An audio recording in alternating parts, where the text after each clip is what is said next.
ለጾም የሚሆን ኩኪስ ለጾም የሚሆን ማለት ነውና በጣም የሚጣፍጥ በፈለጋችሁ በጣፋጭም አርጋችሁ ያለ ጣፋጭም እንደፈለጋችሁ መስራት ትችላላችሁ እና በጣም ቆንጆና በጣም አሪፍ ነው። ለጾም ጊዜ የሚሆን ማለት ነው። አሁን ጾም ነው የምትጾሙ ማለት ነው። ጾም ነው እና አሪፍ ነው። ሞክሩት። በጣም ቆንጆ ነው እና በትንሽ ደቂቃ ውስጥ አብረን እንስራ። ለመስራት እዚህ ጋር 2 ኩባያ ሱካር እና 1 ኩባያ ከግማሽ ውሃ ነው የተጠቀምኩት።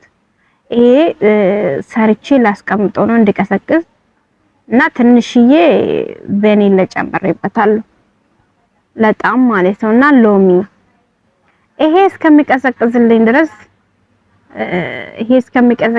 ድረስ አስቀምጠዋለሁ። ከዛ ለመስራት የሚያስፈልገን 2 ማንኪያ ስኳር ነው የምትጠቀሙት።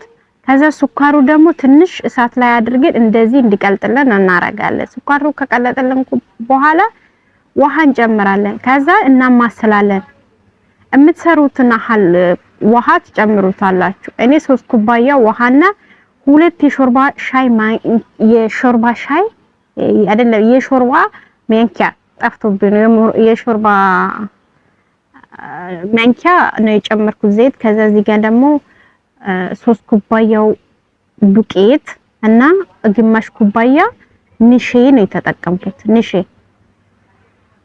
እና የበቆሎ ዱቄት ማለት ነውና በጣም ቆንጆና በጣም አሪፍ ነው። ከዛ ይሄ ውሃው በደንብ ከፈላልኝ በኋላ ቫኒላ ጨምርበታለሁ።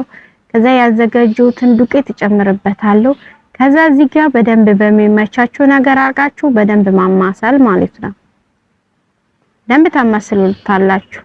ዱቄቱ እስከሚጠፋላችሁ ድረስ በደንብ ታማስሉታላችሁ። ደንብ መመሰል አለበት። ከዛ ዱቄቱ እንደዚህ እሳቱን አጥፍታችሁ ነው በነገራችሁ ላይ ልክ ዱቄቱ ሲጠፋላችሁ እሳቱን ታጣፉታላችሁ። ምክንያቱም ውሃው እየፈላ ነው። እዚህ ጋር የተጠቀምነው ውሃና ትንሽዬ ስኳር ነው እና አላበዛንበትም ማለት ነውና ከዛ ትንሽ ይቀዝቅዝ እንደዚህ እናረጋለን እንዲቀዘቅዝልን ማለት ነው። ከዛ በእጃችሁ በደንብ ማሻት አለባችሁ። ለስለስ እስከሚል ድረስ ይታሻል። በእጃችሁ ታሹታላችሁ።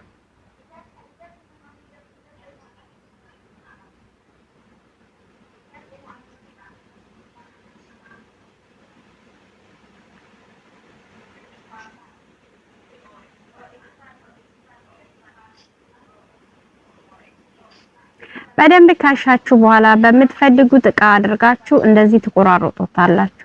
ከፈለጋችሁ ዘይቱን ከጣዳችሁ በኋላ መቆራረጥ፣ ካልተመቻችሁ ደግሞ እንዲቆራርጣችሁ አንዴ መጥበስ ማለት ነው እና በጣም ቆንጆና በጣም አሪፍ ነው። ይሄ ባዶም እንደዚህ ቢበላል።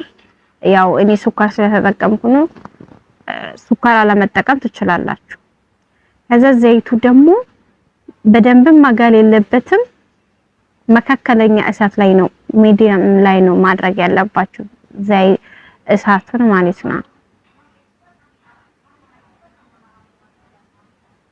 እዛ እንደዚህ ቡኒ እንዲሆንላችሁ እሳቱን ቀንሳችሁ በምታዩት መልኩ ውስጡ እንደዚህ ስኳር ውስጥ ሳታረጉ እንደዚህ ሲበላ በጣም ነው ደስ የሚለው። ያው ለሰዎቹ ስለሰራው ነው እንጂ እኔስ ያ ስኳር ሳላረግበት ነው የበላሁት እና በጣም ነው የሚጣፍጠው። በጣም ቆንጆ ነው። ሞክሩት። ቅድም የሰራሁት ስኳር ማለት ነው። ከፈለጋችሁ ውስጥ ማድረግ አለማድረግም ትችላላችሁ። እንደዚሁ ራሱ ሳይደረግ ራሱ በጣም ነው የሚጣፍጠው። በጣም ይሄ ከውጭ የሚገዛው በሉት እና በጣም ደስ ይላል። ሞክሩት። ቪዲዮ ላይክ አድርጉልኝ።